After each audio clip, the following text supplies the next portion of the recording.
Hello friends, स्वागत आहे माझ्या यूट्यूब चॅनल आर डी फार्मामध्ये. आणि मित्रांनो, या व्हिडिओमध्ये आपण डिस्कस करणार आहे जे नवीन फार्मासिस्ट DMER वॅकन्सीचं नोटिफिकेशन आलेलं आहे. मित्रांनो, तुम्हाला माहिती आहे आर डी फार्मा यूट्यूब चॅनलवर ज्या काही फार्मासिस्टच्या वॅकन्सीज येतात किंवा महत्त्वाचे नोटिफिकेशन येतात त्यांची सर्वांची इन्फॉर्मेशन मित्रांनो सर्वात आधी आर डी फार्मा यूट्यूब चॅनलवर प्रोव्हाइड केली जाते. आणि मित्रांनो, त्याचबरोबर ज्या स्टुडंटला फार्मा कोव्हिजिलन्स मध्ये जॉब करायचा आहे अशा स्टुडंटला मित्रांनो जॉब गायडन्स प्रोव्हाइड केलं जातं, सर्टिफिकेशन कोर्स प्रोव्हाइड केलं जातं आणि त्या थ्रू मित्रांनो रेफरन्स पण दिला जातो. आणि त्याचबरोबर मित्रांनो, ज्या स्टुडंटला मेडिकल कोडिंग मध्ये पण जॉब करायचा आहे अशा सर्व स्टुडंटला मित्रांनो सर्टिफिकेशन कोर्स प्लस मित्रांनो तिथे रेफरन्स देऊन लवकरात लवकर तिथे IT डिपार्टमेंटमध्ये जॉबसाठी हेल्प केली जाते, रेफरन्स दिला जातो. तर मित्रांनो, ज्या स्टुडंटला या कोर्सला करायचे फार्मा कोव्हिजिलन्स मेडिकल कोडिंग अशा सर्व स्टुडंटनी मित्रांनो या कॉन्टॅक्ट नंबरवरती व्हॉट्सअप मेसेज करून इन्क्वायरी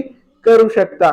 तर मित्रांनो, आता आपण आपल्या मेन मुद्द्याकडे वळू. तर मित्रांनो, जे नवीन कॉलेजेस होतात जे की वैद्यकीय महाविद्यालय, तसंच मित्रांनो नाशिक जिल्ह्यामध्ये DMERच्या वॅकन्सीचं पद निर्मितीचं जे आकृतीबद्ध असतं तर ते मित्रांनो आलेले कोणत्या डेट मध्ये आलेले, काल 19 मार्च 2025 मध्ये हे नोटिफिकेशन आलेले नाशिक पद निर्मिती शासन निर्णय. तर मित्रांनो, जे नाशिक मध्ये नवीन महाविद्यालय होत आहे त्याच्यामध्ये 100 स्टुडंट ऍडमिशन साठी असतील आणि 430 खाटाचा जो हॉस्पिटल आहे तो पण त्याच्या संलग्न असणार आहे. तर त्यासाठी मित्रांनो जे नवीन असे महाविद्यालय होतात तर त्यामध्ये मित्रांनो वॅकन्सी फार्मसीची होते ती असते DMERच्या अंडर. तर मित्रांनो, या नोटिफिकेशन मध्ये फार्मसीच्या किती वॅकन्सीज आहेत हे आपण इथे बघणार आहेत. तर इथे मित्रांनो खूप सारे अदर वॅकन्सीज पण आहेत, पण आपण आपल्या युट्यूब चॅनलवर जे फार्मसीच्या वॅकन्सीज असतात तेच डिस्कस करतो. तर याच्यामध्ये औषध निर्माता इथे मित्रांनो 25 नंबरला तुम्ही बघू शकता औषध निर्माता. आणि मित्रांनो, औषध निर्माताची जी सॅलरी आहे ते S10 लेवलचं 29,200 ते 92,300. आणि मित्रांनो, लास्ट कॉलम मध्ये जर बघितलं तर टोटल नंबर ऑफ फार्मसीच्या वॅकन्सी या नोटिफिकेशन मध्ये किंवा नाशिक मध्ये DMERच्या कॉलेजच्या अंडर किती आहेत, 10 वॅकन्सीज आहेत.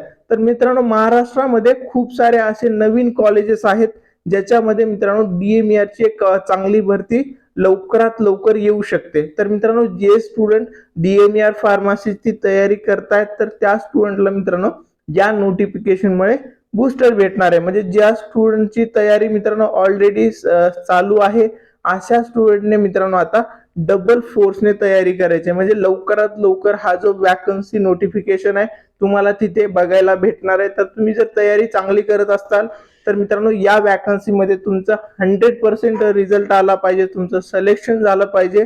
त्या पद्धतीने मित्रांनो आतापासूनच याच्यामध्ये तुम्हाला काय करायचंय, स्टडी करायचंय. आणि मित्रांनो, या नोटिफिकेशन मध्ये सिनियर फार्मसीची पण एक पोस्ट आहे, म्हणजे वरिष्ठ औषध निर्माताची पण एक पोस्ट असणार आहे.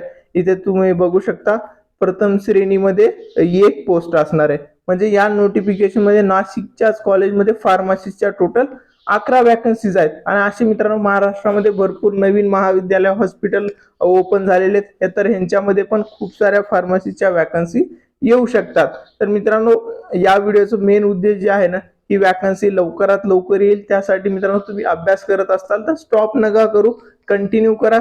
लवकरात लवकर या वॅकन्सी आल्यास तुमचं एक्झाम चांगली जाईल. आणि ह्याच्यामध्ये जो सिलेबस असतो मित्रांनो non technical means English grammar, Marathi व्याकरण, त्याच्यानंतर GK आणि रिझनिंग हा पण सिलेबस असतो. तर मित्रांनो, फार्मा स्टुडंटला हा सिलेबस व्यवस्थित हँडल नाही करता, त्याची तयारी व्यवस्थित नाहीत करत. तर जे स्टुडंट मित्रांनो नॉन टेक्निकल व्यवस्थित करतात त्याच्यामध्ये 100% त्यांचं कमांड असते, चांगलं नॉलेज असतं, असे स्टुडंट मित्रांनो इझिली सिलेक्ट होतात. नॉन टेक्निकल प्लस टेक्निकलचा जो आपला फार्मसीचा सिलेबस असतो मित्रांनो तो डिप्लोमा लेवलचा असतो. तर त्यासाठी तो पण तुम्ही व्यवस्थित स्टडी करा आणि तुमचं सिलेक्शन याच्यामध्ये नक्की होणार आहे. आणि मित्रांनो, त्याचबरोबर ज्या स्टुडंटला फार्मा कोव्हिजिलन्स आणि मेडिकल कोडिंग मध्ये जॉब करायचा आहे अशा स्टुडंटने मित्रांनो आपल्या व्हॉट्सअप नंबर जो डिस्क्रिप्शन मध्ये दिलाय त्यावरती मित्रांनो मेसेज करून इन्क्वायरी करायची. आपली जी नवीन बॅच आहे तर ती मित्रांनो 1 एप्रिल 2025 पासून स्टार्ट होत आहे. आणि मित्रांनो, फार्माकोविजिलन्स बॅचचा आपला खूप चांगला रिझल्ट येत आहे. तर तुम्हाला करायचं असेल तर कॉन्टॅक्ट करू शकता. हा व्हिडिओ आवडला असेल तर तुमच्या सर्व फ्रेंड्स सोबत हा व्हिडिओ नक्की शेअर करा. काही डाऊट असेल तर कमेंट करू शकता किंवा व्हॉट्सअपवर डायरेक्टली मेसेज करू शकता. थँक्यू.